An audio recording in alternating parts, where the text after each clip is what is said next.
Assalamualaikum warahmatullahi wabarakatuh dan salam sejahtera untuk kita semua. Perkenalkan, nama saya Karolin Rukail, NIM B1D11916, kelas 2019A, Prodi D4 Teknologi Laboratorium Medik, Universitas Megareski Makassar. Di sini saya akan menjelaskan materi kimia klinik tentang jaminan mutu laboratorium.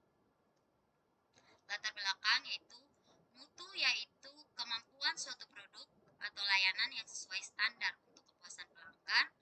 Mutu penting dalam semua tahap proses pemeriksaan laboratorium, mulai dari penerimaan sampel, pemeriksaan hingga pelaporan hasil uji. Pemantapan mutu adalah suatu kegiatan untuk menjamin ketelitian dan ketepatan hasil pemeriksaan laboratorium. Pemantapan mutu terbagi menjadi dua, yaitu pemantapan mutu internal dan pemantapan mutu eksternal. Pemantapan mutu internal adalah pemantapan mutu yang dilakukan oleh masing-masing laboratorium. Sedangkan pemantapan mutu eksternal adalah pemantapan mutu yang dilakukan di luar dari laboratorium. Contohnya dilakukan oleh dinas kesehatan atau pemerintah. Kemudian, pemantapan mutu penting karena meningkatkan kualitas laboratorium, meningkatkan kepercayaan diri ATLM dalam mengeluarkan hasil pemeriksaan, mode pengawasan yang efektif, dan penghematan biaya pasien karena tidak terjadi kesalahan sehingga tidak dilakukan duplo.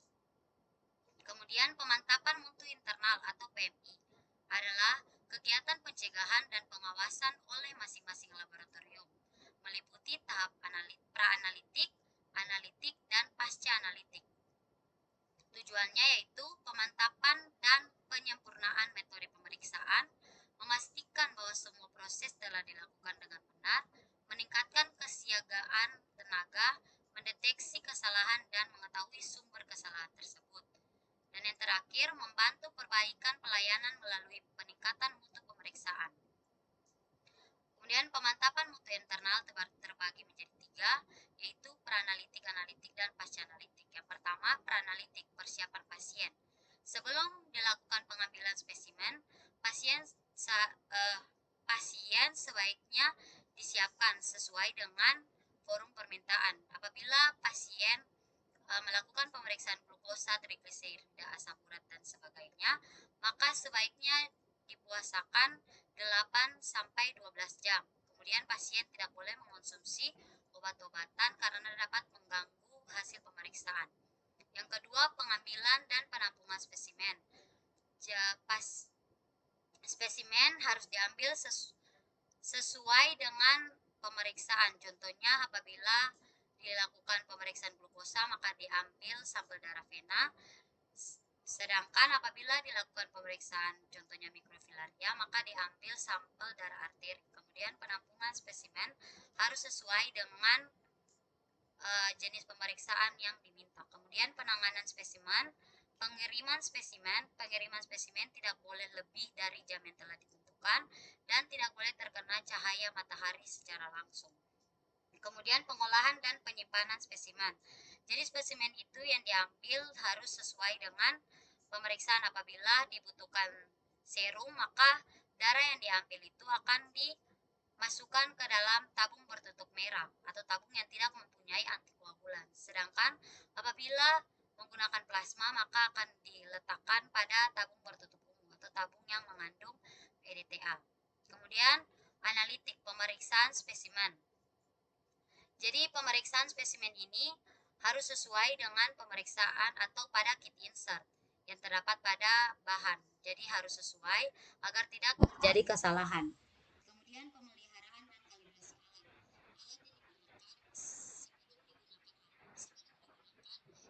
alat dikalibrasi terlebih dahulu agar menghindari terjadinya kesalahan. Kemudian uji kualitas reagen. Uji kualitas reagen ini dapat dilakukan menggunakan bahan kontrol yang sudah ditentukan nilainya. Kemudian uji ketelitian dan ketepatan dilakukan agar tidak terjadi kesalahan acak atau random error dan tidak terjadi kesalahan sistematik atau systematic error. Kemudian uji ketelitian atau presisi adalah seberapa dekat hasil bila dilakukan berulang dengan sampel yang sama, sedangkan uji ketepatan atau akurasi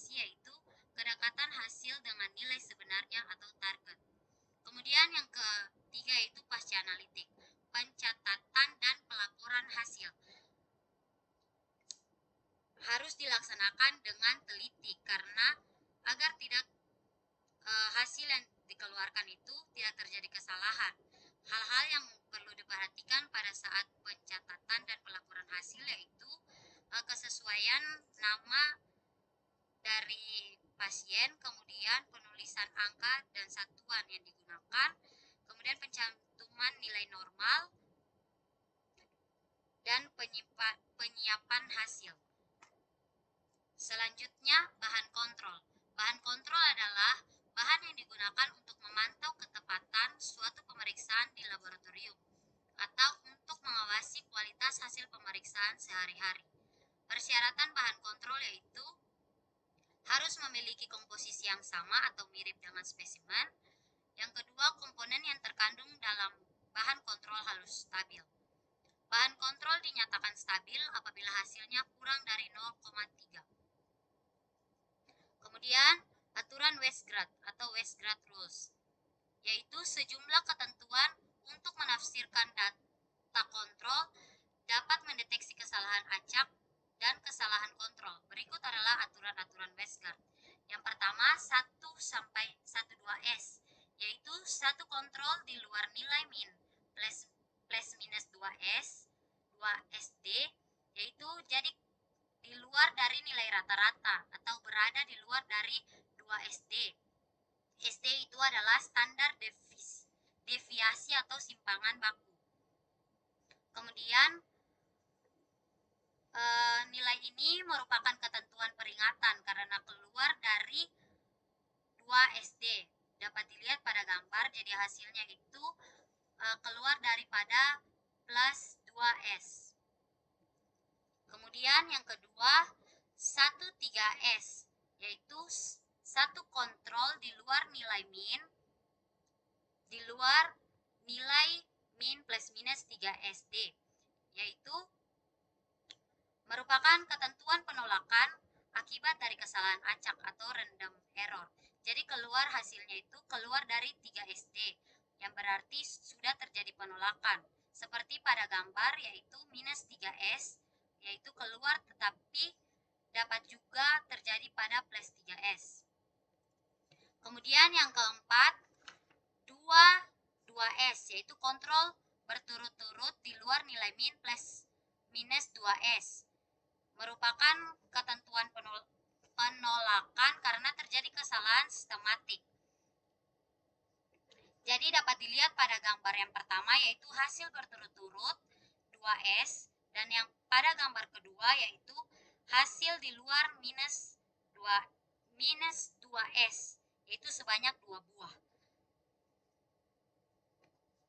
Kemudian yang keempat, R4S, yaitu satu kontrol di luar nilai min plus 2 minus SD, dan satu kontrol lain di luar min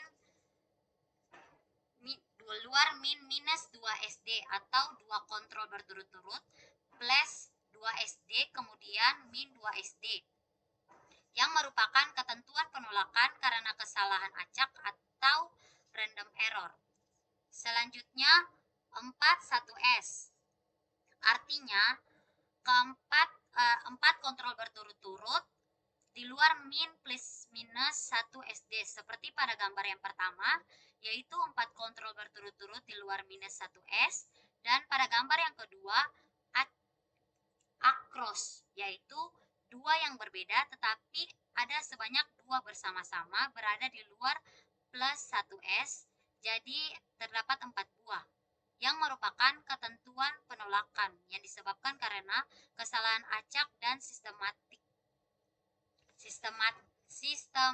atau systematic error. Kemudian 10X, yaitu 10 kontrol berturut-turut pada satu sisi di atas atau di bawah nilai min. Contohnya pada gambar nomor 1, yaitu berada di bawah sebanyak 10 kali atau di bawah min. Ini adalah within atau setiap hari. Kemudian pada gambar yang kedua yaitu di atas min. Jadi across itu kan 2 yang berbeda. Jadi 5 ditambah 5 jadi 10. Kemudian ini adalah ketentuan penolakan karena kesalahan sistematik atau systematic error. Selanjutnya, systematic error.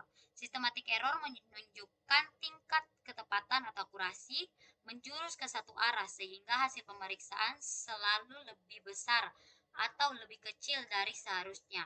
Dapat dilihat pada gambar, apabila systematic error itu berarti hasil akurasinya itu rendah.